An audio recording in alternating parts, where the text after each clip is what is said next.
Oko ka intiere Mombasa okinyi makawuono inyalo nyisowa ni intiere kanye gi sani. To bende kotudore kod thuon wach mwatwak e studio kae, jopuonjre onego bed ni rwakore nade ka gintiere mbalariany aoko?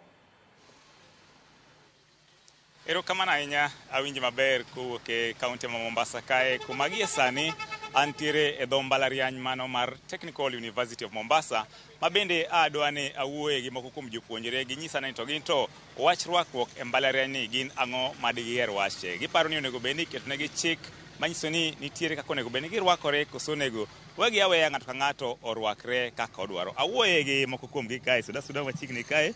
Chakna chaka gi nyingi, to inyisa ni kawuono watwak e wach rwakruok e mbalariany. Akia ni in kaka japuonjre iparo nang'o e wach rwakruok?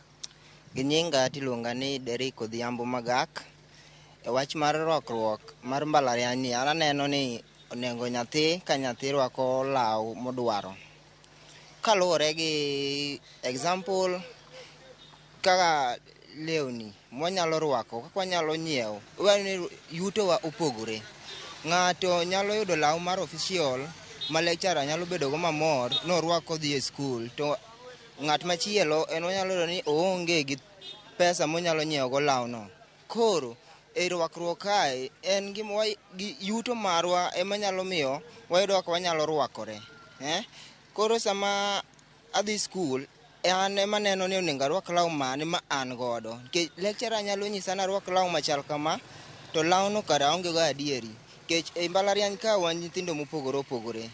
Koro gik machalo kaka wuoche, iyudo ni lecturers dwaro ni irwako wuoche, irwako uniform, ani bedo neat.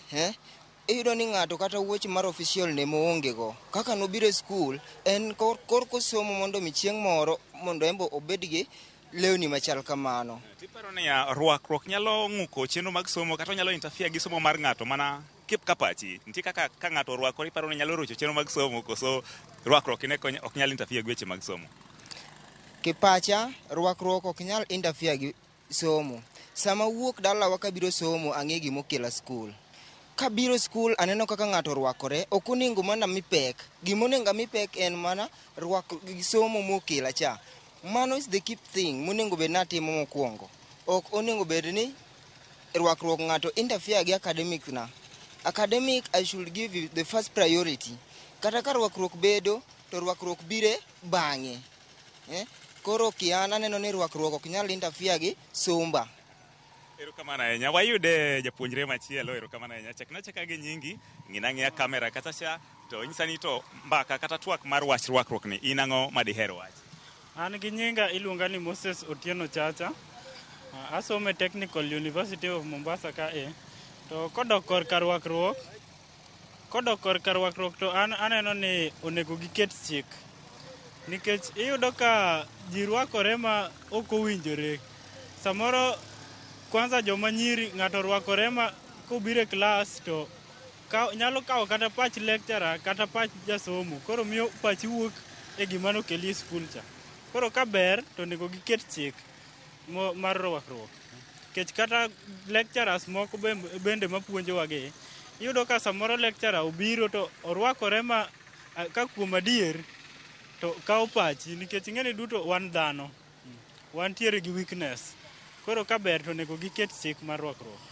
Akia ni kikoni onego bed ni iketo chik ni koro ka gipropose ni samoro keti kaka uniform, kaka mirwako e high school kata mirwako e primary, ma ji te nigi lewni machalre. Iparo ni mane chik miparo onego bed ni keto, koso en chik ma ng'ato ka ng'ato orwak nanga mare lakini nitie kaka onego bed ni ochalo?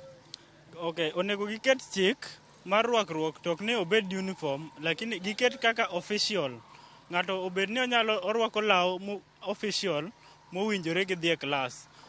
Ka en law, ka giamua ni en law mabade bor, to bed law mabade bor. Ka en long mochimo yo, to bed long mochimo yo, moriere manyaka piny. Ang'o miyo ok idwar ni obed abeda uniform kaka mirwako e high school kata primary? Mano koro ing'eni biro pogowa gi jo primary biro bedo matek. Nikech kae mbalariany to oting'o jok madongo. Iyudo ka jomoko gin nyaka jonyuol. Koro ok dang' iket ng'at ma kamano norwak uniform. Kotieko wang'e ang'e nitiere wach rwakruok iwuoye kuom jopuonjre. Biparo ni lecturers bende nitie kaka onego bed ni rwakore? Lecturers bende nitiere kaka onego bed ni rwakore.